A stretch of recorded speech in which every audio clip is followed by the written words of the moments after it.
Aula de número 3. O uso da habilitação em atividades remuneradas. A primeira função remunerada que nós vamos ver é sobre o transporte coletivo de passageiros. Vejamos. Para esta atividade, são requisitos obrigatórios a habilitação de categoria D ou E, pelo menos categoria D, é exigido do condutor. Obviamente, idade superior a 21 anos, curso de transporte coletivo de passageiros e pesquisa de prontuário.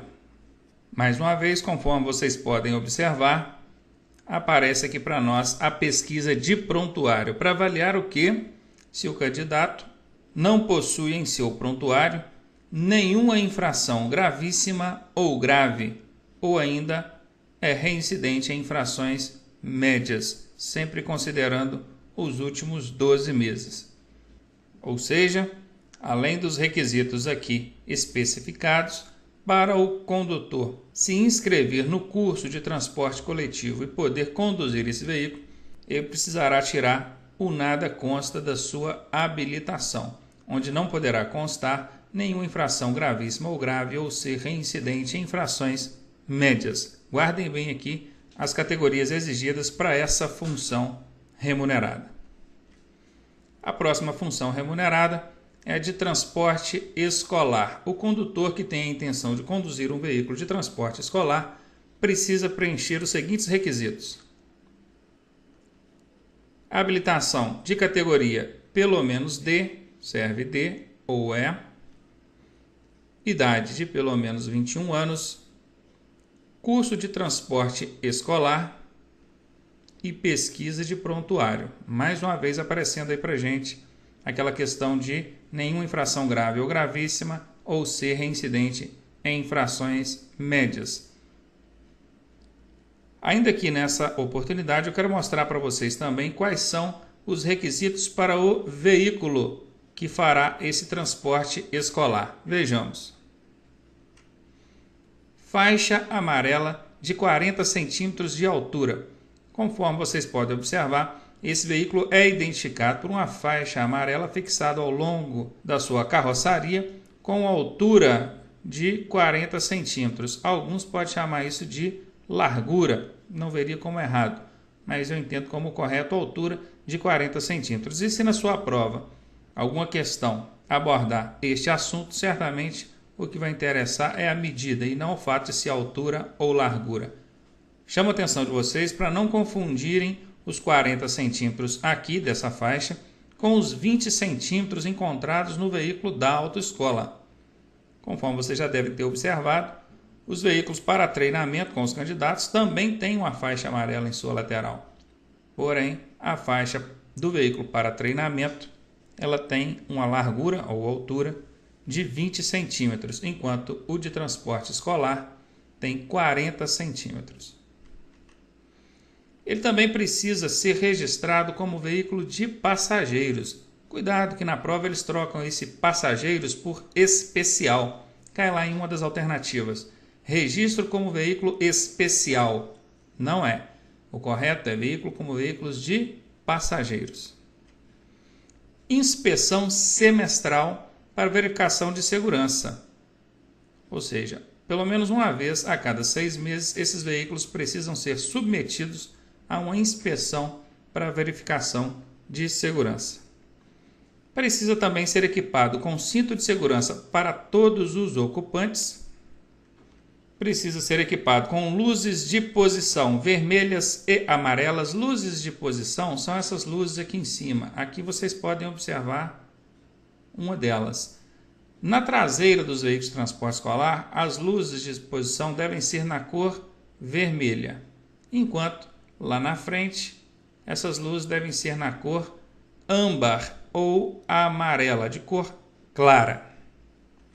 E por fim, esse veículo também precisa ser equipado com tacógrafo. Por enquanto não vou entrar em detalhes sobre esse equipamento, porque na aula onde falaremos sobre equipamentos de veículos eu vou estar detalhando e identificando aí para vocês o que é o tacógrafo e em quais veículos ele é de uso obrigatório.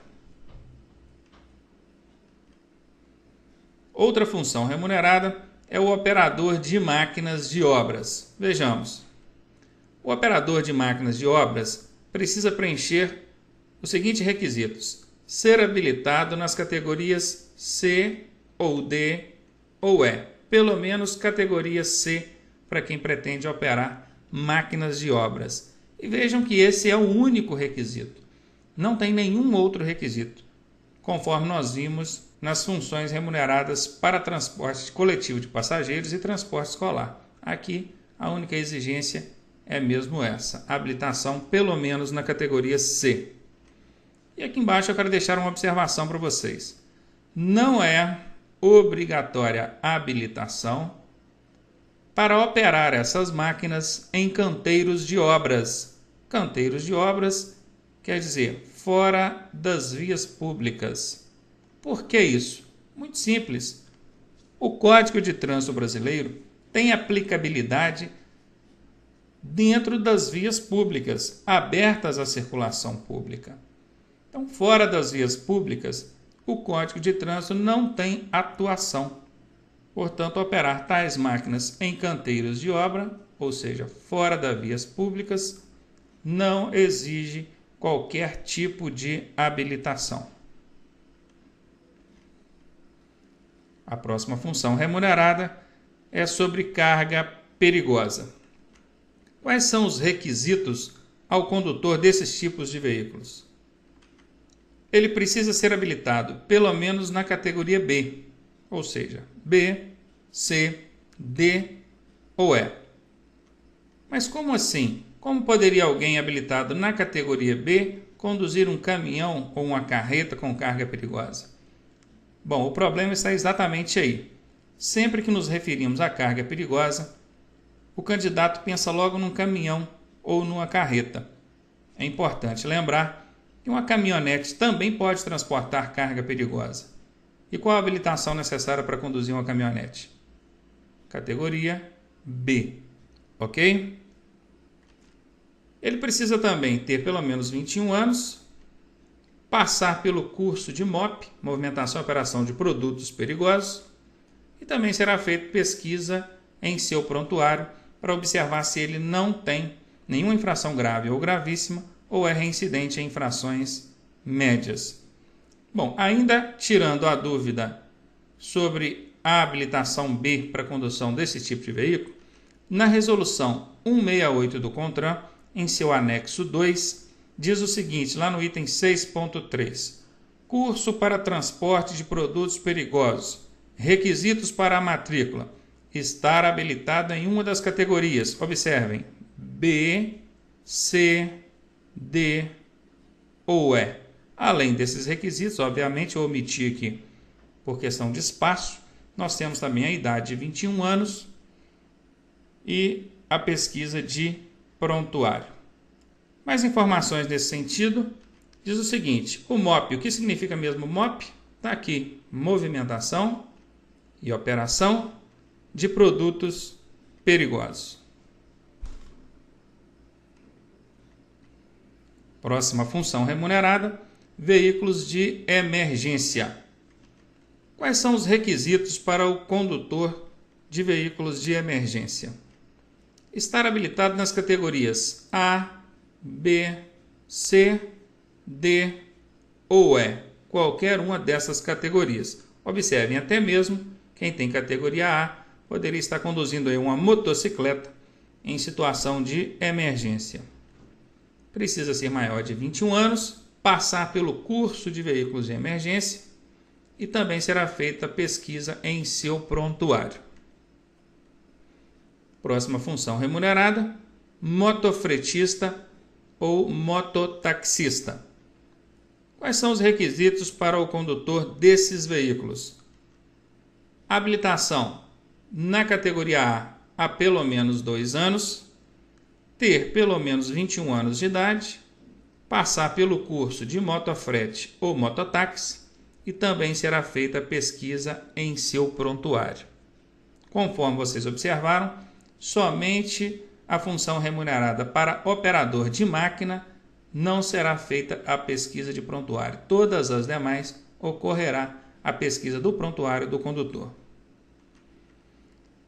O veículo destinado a essa função precisa de autorização do órgão executivo estadual de trânsito, no caso o DETRAN, precisa ser registrado como veículo de aluguel, placa vermelha, equipado com mata-cachorro, precisa também de antena corta-pipas, está aqui no desenho, não sei se vocês conseguem ver, inspeção semestral para verificação de segurança, e no caso do motofrete, claro que o mototáxi não vai precisar de baú, mas o motofrete precisará ter o baú dentro das especificações exigidas em resolução nacional. E agora, ainda falando sobre habilitação, não mais como função remunerada, mas uma situação especial, é o condutor portador de deficiência física. O portador de deficiência pode habilitar-se, desde que o veículo seja adaptado à sua deficiência. Ele preencha os pré-requisitos exigidos. Pré-requisitos exigidos para qualquer outro candidato à habilitação. E que seja aprovado em exames por comissão avaliadora especializada. O exame do portador de deficiência física é considerado um exame especializado, porque ele será avaliado por uma comissão avaliadora especializada. Não terá em seu exame nenhum grau de dificuldade maior ou além do que é cobrado de qualquer outro candidato à habilitação. Mas também não é pelo fato de ele ser um portador de deficiência que ele terá qualquer regalia. Ele será avaliado de forma justa e comprovando o seu domínio sobre o veículo, sem oferecer riscos ao trânsito e aos seus usuários, poderá habilitar-se perfeitamente sem maiores complicações. Outra situação especial para habilitação é o condutor estrangeiro. Existe a PID, que significa Permissão Internacional para Dirigir. É um documento de habilitação que lhe permite conduzir veículos no território brasileiro, sendo você habilitado em outro país, e vice-versa. Essa permissão ela é concedida por até 180 dias, desde que amparado por convenção internacional. Convenção aqui entendida como um acordo internacional e recíproco. Por quê? Se um argentino pode conduzir o seu veículo aqui no Brasil com a sua habilitação argentina, nós também podemos conduzir o nosso veículo lá na Argentina com a nossa habilitação brasileira. Isso chama-se reciprocidade. É uma convenção, um acordo internacional, onde todos os países da América Latina, pelo menos, estão convencionados, caracterizando então a sua permissão internacional para dirigir. Após este período, o período de 180 dias, é necessário que o condutor faça o seguinte: estada regular no Brasil e que ele passe por exames de aptidão física, mental e avaliação psicológica. Observem, o argentino mudou-se para o Brasil. Por até 180 dias, ele pode conduzir veículos aqui com a sua PID. Após esse período, ele precisará comprovar estada regular no Brasil e passar por exames de aptidão física, mental e psicológica. Interessante que não foi exigido aqui dele nem mesmo um exame teórico para comprovar que ele tem conhecimento sobre a legislação brasileira de trânsito. Curiosamente, mas essa é a legislação. E agora vamos falar ainda sobre habilitação, falando sobre a renovação. A renovação da habilitação segue os seguintes critérios. Ela será feita de 5 em 5 anos para quem tem até 65 anos de idade. E será feita de 3 em 3 anos para aquelas pessoas que já ultrapassaram os 65 anos de idade. O médico examinador poderá estabelecer prazos diferentes quando julgar necessário. Entendam, 5 em 5 anos para quem tem até 65 anos de idade. 3 em 3 anos após os 65 anos de idade. E esses prazos ainda podem ser diferentes, por exemplo, 2 em 2 anos, caso o médico examinador entenda necessário exames em prazos diferenciados. Então fica também a critério dele, o avaliador. Com isso, chegamos ao final de mais essa aula. Voltaremos dentro de alguns instantes com a continuidade do nosso curso. Um abraço, até daqui a pouco.